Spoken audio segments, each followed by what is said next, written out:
Ya jadi gini ya, jadi ketika kita itu merasa ada orang nyalai kita atau misalnya kita merasa orang lain dolim sama kita, jahat sama kita.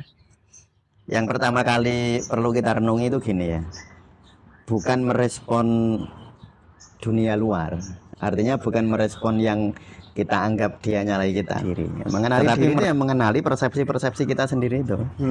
Jadi bukan mengenali dunia luar loh ya.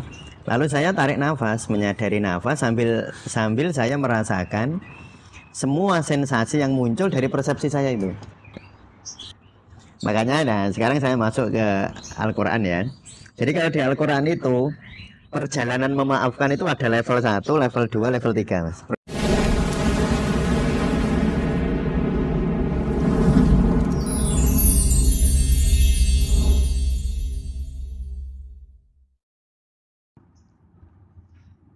Assalamualaikum warahmatullahi wabarakatuh. Waalaikumsalam warahmatullahi wabarakatuh.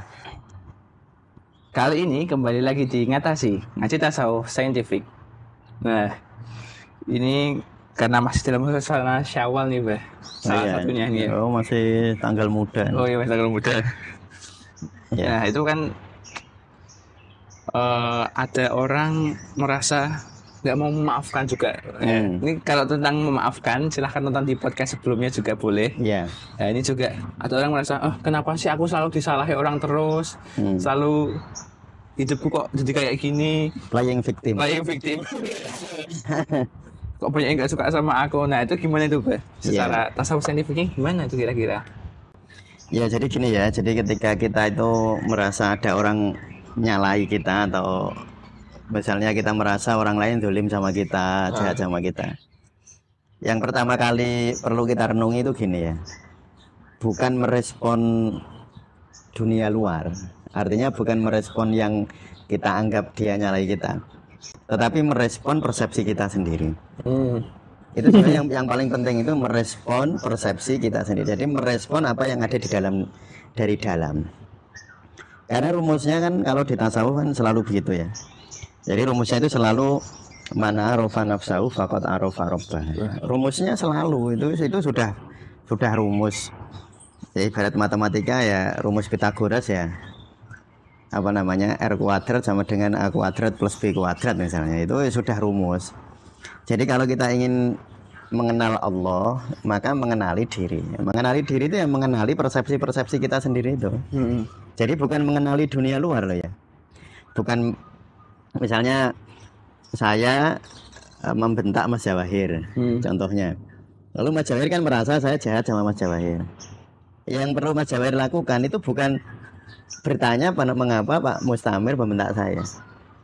Mas Jawahir bertanya mengapa saya mempersepsi bahwa saya berbuat jahat sama Mas Jawahir gitu. Karena kalau membentak itu mungkin objektif ya, bener mungkin saya membentak.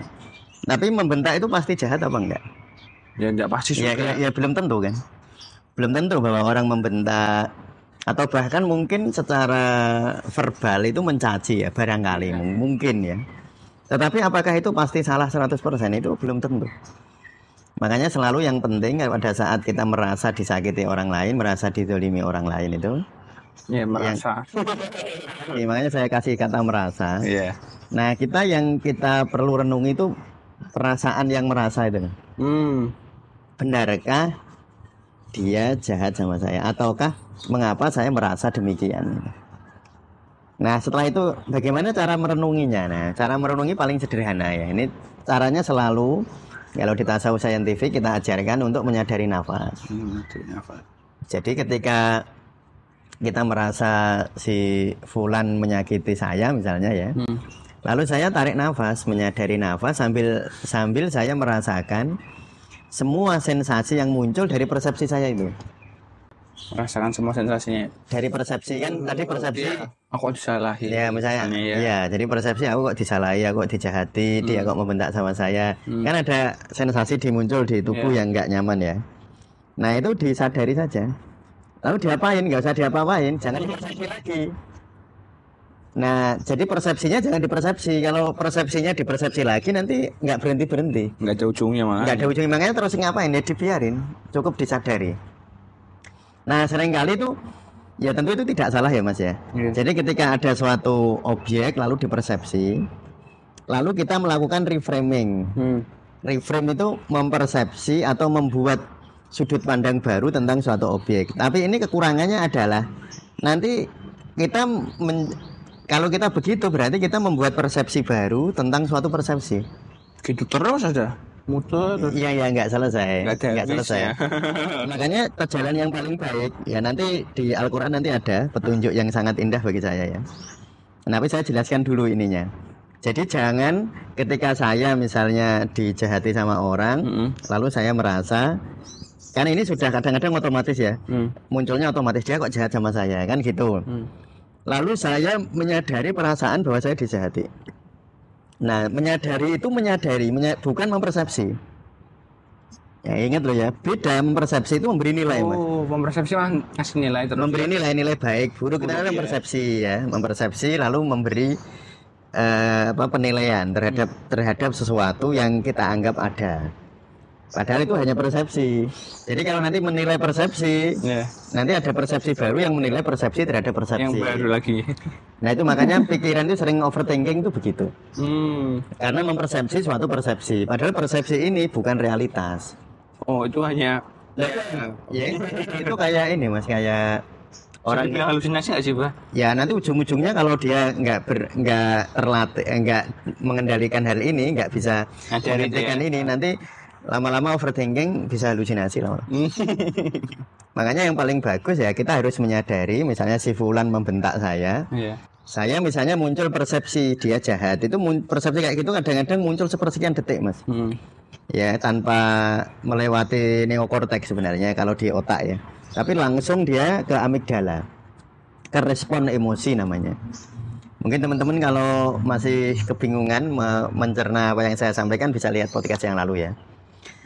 Jadi kan ada perampokan amigdala ya. Nah tapi kalau sudah muncul persepsi baru ini, jangan mempersepsi persepsi. Jangan mempersepsi persepsi. Karena nanti kalau kita mempersepsi persepsi, kita itu mempersepsi sesuatu yang belum tentu benar. Mungkin belum tentu ada emang. Ya, kan mungkin belum tentu ada. Mungkin hanya ilusi saja. Ya, ilusi aja. Nah, sehingga apa yang harus dilakukan seperti itu ya cukup disadari saja. Nah, ketika disadari sambil menikmati nafas tadi ya tekniknya. Jadi tekniknya itu selalu sambil menikmati nafas ya, itu teknik. Makanya saya selalu menganjurkan teman-teman sufi jika ingin mengupgrade spiritualitas selalu berlatih untuk menyadari nafas. Itu jalan menurut saya jalan yang sederhana, mudah ya. Ya mudah menyadari nafas ya. Dan sederhana sekali, hanya cukup menyadari itu nanti insya Allah ketika saya menyadari persepsi saya terhadap suatu stimulus, suatu keadaan, lalu saya sadari, nanti itu akan muncul ini Mas, reaksi akan muncul secara otomatis dari diri kita, yang munculnya itu bukan dari ego kita, tapi muncul secara otomatis. Jadi misalnya gini, ini tak kasih contoh. Jadi ada orang membentak saya, lalu saya mempersepsi ya, otomatis persepsi saya mangkel. Iya mangkel, marah. Ya, saya mempersepsi dia jahat sama saya, lalu muncul emosi sepersekian detik. Lalu saya marah, lalu saya merenungi tadi menerima atau menyadari tentang persepsi tadi. Nanti saya akan muncul. Dan kalau kita betul-betul hanya menyadarinya, munculnya suatu hal yang positif. Kalau memang benar misalnya, ini contoh memang benar yang sana jahat sama saya, nanti saya akan meresponnya dengan positif. Nanti kalau ternyata sana itu sebenarnya niatnya baik, nanti saya juga akan merespon secara positif juga. Makanya sekarang saya masuk ke Al-Quran ya. Jadi kalau di Al-Quran itu perjalanan memaafkan itu ada level 1, level 2, level 3 Mas. Perjalanan memaafkan.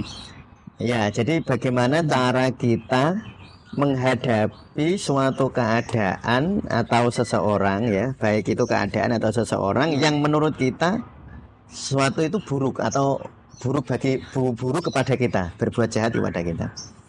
Kalau di Al-Quran itu gini, wal kadhimina al ghaidha wal afina 'anil nas wallahu yuhibbul muhsinin. Jadi ada 3 level. Yang pertama, ini nasihat yang luar biasa. Wal kadhimina al ghaidha. Wal kadhimina, dan orang yang menahan. Empat bahasa Jawanya ya. Jangan ngempet, ini keliru ini. Karena nanti di mana ini ngempet keliru ini. Wal kadhimin al ghaidha, ini sudah orang bagus ini. Oh. Ini level 1 ini sudah bagus ya. Nah, ini level 1. Karena nanti kalau teman-teman mungkin bisa melihatnya ini di, kalau tidak keliru, surat Ali Imran ayat 134 kalau enggak ya. Ya nanti dicari sendiri lah ya. Silakan buka Al-Quran atau nanti akan saya tampilkan di sini. Iya.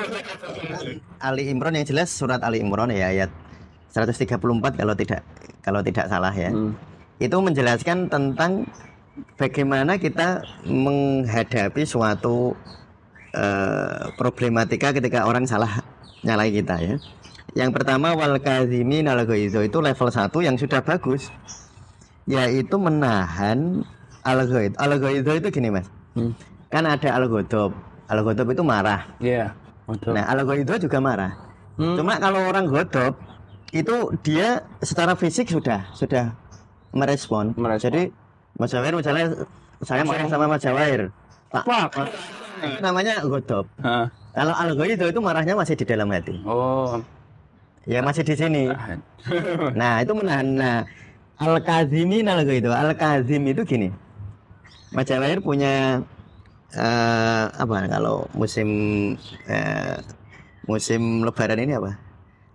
Punya opor ya. Opor diwadahi terus ditutup, itu namanya al-ghaidha, biar nggak muncrat. Oh iya. Kan Mas Jawair misalnya opor nih, mau ngirim saya opor. Iya. Mau ngirim nggak? Ya bisa. Ngirim saya opor nih. Kalau nggak buat tutup, nganu nggak naik motor kan langsung. Iya. Muncrat nanti ya. Nah, al-kadhimina itu nutup itu. Jadi bukan merepresi loh. Bukan menekan loh, nutup. Biar jangan dilampiaskan, maksudnya gitu. Oh. Jadi orang yang al-kadhimin al-ghaidha itu orang yang tidak melampiaskan kemarahan. Enggak melampiaskan. Jadi al-ghaidha itu tetap jadi al-ghaidha, enggak jadi al-ghadab. Tetap jadi sesuatu yang marah tetapi masih di dalam, di sini diterima. Makanya kan konsepnya selalu diterima. Teman-teman kalau lihat podcast yang lalu itu selalu begitu, diterima. Jangan diuncratke. Jangan dilampiaskan. Ya, jangan dilampiaskan. Makanya saya selalu bilang melampiaskan itu cara merespon emosi paling buruk. Itu melampiaskan itu paling buruk, melampiaskan. Nah, lebih baik ngempet. Kalau ngempet yang rugi diri sendiri. Tapi ngempet juga nggak bagus lah. Yang paling bagus itu al-kadhimin. Al-kadhim itu orang mbok tekan tapi juga nggak mau keluarkan, ditutup gitu loh Mas. Kayak ya kayak bensin mosok mbok mbarke. Kan mbok tutup toh, tutupnya bensin itu. Nah, itu namanya al-kadhim. Nah, jadi orang yang menahan kemarahan. Makanya al-kadhimina itu disebut sebagai menahan marah. Nahan marah ya. Menahan itu. Ya ini kayak kamu punya pagar kan, ini menahan loh. Iya. Kalau misalnya di situ ada banjir lalu mbok tutupi kan biar nggak masuk, namanya menahan, bukan dorong. Oh iya. Kan beda. Jadi ini pasif dia. Pasif itu artinya ya al-kadhimina itu pasif, dia menahan, bukan menekan gitu. Kalau menekan nanti buruk. Ya ada tapi kayak yaudah. Nah tapi nanti uniknya begini Mas, kalau orang sudah al-kadhimina al-ghaidha, maka insya Allah dia akan lebih mudah wal afina 'anil nas. Kan tadi kan apa wal kadhimina al-ghaidha wal afina 'anil nas wallahu yuhibbul muhsinin. Jadi pertama al-kadhimina al-ghaidha, yaitu menahan marah. Nah tekniknya bagaimana menahan marah itu? Ya marah dibiarin aja di sini. Ya kan selalu begitu kan. Nah pokoknya yang mengikuti podcast kita saya kira tidak asing dengan kata-kata saya. Pasti paham kok. Ya paham. Jadi al-kadhimina itu ya biarin aja kemarahan itu di sini. Kamu terima. Jadi ya diterima gitu. Oh iya. Gitu. Iya. Nah, tapi nanti uniknya karena kemarahan itu ilusi sebenarnya. Iya. Emosi itu kan munculnya dari persepsi. Persepsi itu kan bukan realitas kan. Iya. Ingat loh ya. Persepsi itu bukan realitas loh ya. Realitasnya misalnya ada orang membentak saya, realitasnya bukan membentak. Membentak itu persepsi loh Mas. Oh. Yang disebut realitas adalah suaranya frekuensinya sekian, sekian hertz, amplitudenya sekian. tinggi notnya sekian itu namanya realitas. Itu nyata. Tapi membentak itu persepsi. Bentak persepsi. Nah, misalnya nyuwun saya orang Batak kalau ngendikan kan agak keras. Iya. Membentak nggak? Ya nggak membentak lah. Ya memang gitu kok. Ya memang gitu. Cuma juga. Mungkin orang Jawa yang halus mempersepsinya membentak kan. Iya. Padahal itu bukan membentak. Ya. Nah gitu. Jadi itu membentak sendiri itu persepsi. Lalu kita mempersepsi membentak. Padahal membentak itu belum tentu realitas. Iya. Jadi kita mempersepsi sesuatu yang belum tentu realitas. Belum realitas. Repotnya lagi, lalu kita mempersepsi sesuatu yang sesuatu itu mempersepsi sesuatu yang belum tentu realitas. Ya, itu jadi parah itu. Muter. Jadi emosinya jadi muncul meledak-ledak. Nah tapi uniknya begini, nanti ketika orang itu bisa menerima kemarahan, bisa al-kadhimin al-ghaidho ya diterima saja kemarahan itu. Ya saya marah, diakui ya, bukan dilampiaskan, diakui. Nanti insya Allah jadi mudah. Walafina annas, afina itu menghapus mas. Jadi beda ya kalau istighfar itu menutup. Jadi kalau Astaghfirullahaladzim, saya mohon kepada Allah untuk menutup kesalahan. Tapi nutup nggak dihapus loh mas. Oh iya. Cuma ditutup aja. Ya, jadi ditutup, kesalahan ditutup. Itu namanya kita ghafaro. Nah, tapi kalau ala afin aninas itu memaafkan itu menghapus. Bukan cuma nutup. Nanti lama-lama kalau Mas Jawair mau menerima kemarahan itu mbok terima, nanti terhapus ya. Terhapus sendiri. Nggak perlu dihapuskan. Nggak perlu. Rasa pengen hapus ya. Jangan gini, jangan memaksakan diri untuk memaafkan. Nah ini sekarang. Karena itu pasti nggak bisa memaafkan secara tulus. Malah ya, semakin malahannya malah mungkin malah semakin ini sini. Mungkin malah nanti semakin menjadi malah. Jadi tidak perlu kita menyuruh atau memaksa diri untuk memaafkan. Ya, nggak perlu memaksa diri. Nah, tapi uniknya tadi kalau kamu sudah wal kadhimina itu ya, sudah menahan marah tadi, menerima kemarahan itu nanti otomatis mas. Nah, nanti ujungnya adalah wallahu yuhibbul muhsinin. Itu puncaknya orang memaafkan. Yaitu berbuat baik kepada yang menurut kita salah. Nah, itu berbuat baik. Nah, itu yang Mas Angel Mas. Ya, dulu aja. Nah, enggak. Ini ya memang tentu kalau kita membayangkan, kalau kita hanya bayangkan, itu mungkin sulit ya. Kalau kita membayangkan. Makanya jangan hanya dibayangkan, dipraktek ya. Kita dari awal tadi loh, wal kadhiminal ghaidho dulu. Coba ini tekniknya ya memang saya sangat menyayangkan ya. Banyak orang itu mendengarkan, melihat ulama ceramah. Mendengarkan para ahli ilmu jiwa yang berceramah, tapi orang itu hanya marem kalau dengerin itu. Saya sangat menyayangkan. Buat diprakteknya gitu loh. Oh iya. Bisa dilakuin bareng yuk. Karena selalu gini mas, sesuatu itu kalau hanya dibayangkan, kayak sampean kalau nggak pernah masak, kalau saya kasih bumbu sayur asem bakso ini, mungkin kamu menganggapnya susah, tapi nek mbok lakoni enggak. Ya orang masalahnya nggak mau ngelakoni sih. Iya sih, belum dilakukan lalu ngomong angel gitu. Angel sulit. Nah bisa. Jadi gini, makanya tekniknya selalu pertama tadi ya, tarik nafas, dihayati, diterima, namanya wal kadhimina. Nah, wal kadhimina itu pertama. Nanti itu perjalanan ke sini itu otomatis itu. Ini bukan lagi sengangel itu yang pertama nih memang. Mau melakukan di awal itu kan. Kayak bayi mas, yang susah itu waktu dia mau jalan pertama kali. Iya latihan jalannya. Nah itu yang susah. Lalu sudah pertama kali sudah melangkah 2 kali, wah sudah itu cepet itu. Yang susah kan waktu pertama kali dia sendirian itu. Ayo atau mas Jawair latihan naik sepeda.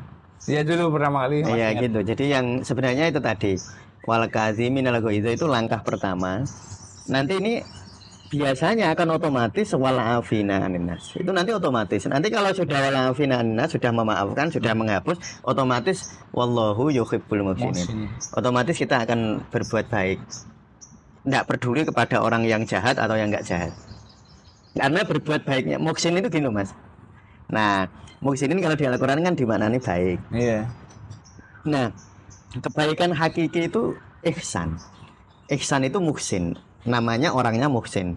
Kalau banyak muhsinin ya, ini kan namanya jamak. Iya. Nah, kalau jamak namanya muhsin. Nah, yang disebut muhsinin orang baik itu gimana? Dia melakukan sesuatu itu hanya demi Allah. Bukan demi bahkan bukan misalnya saya berbuat baik sama Mas Jawahir itu bukan demi Mas Jawahir. Kok ngono GR men demi Mas Jawahir. Nah, sebagai penutup ya.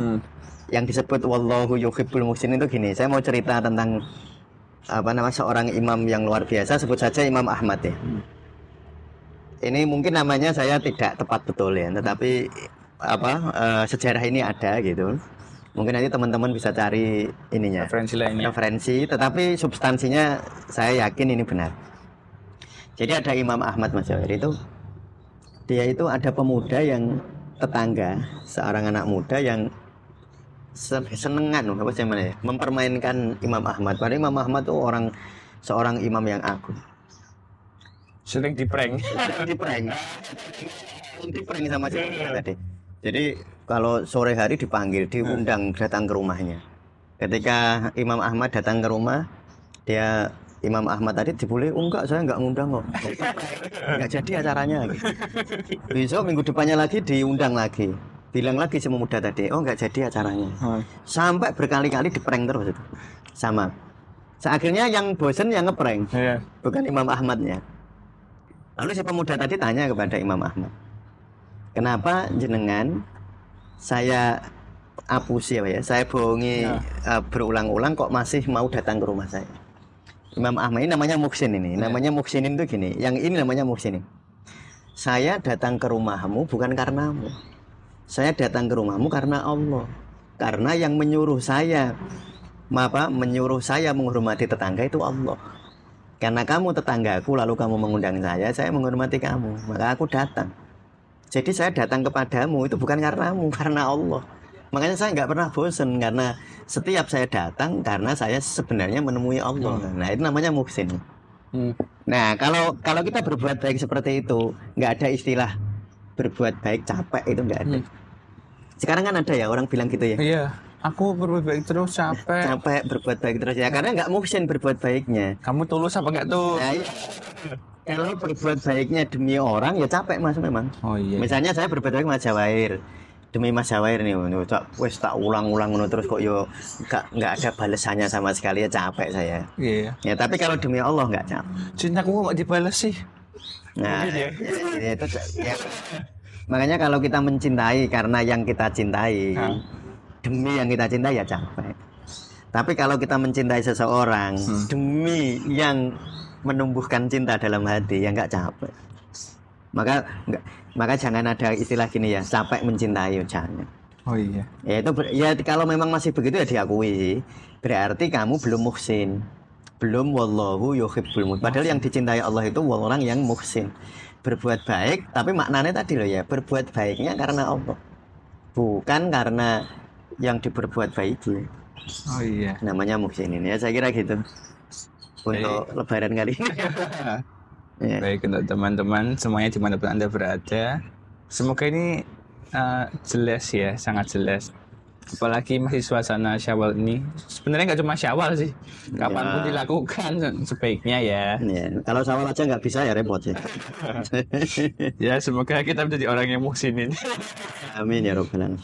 Ya, bagi teman-teman yang ada pertanyaan atau mungkin banyak sekali, aku harus gimana nih? Iya nggak harus gimana? Itu boleh kok.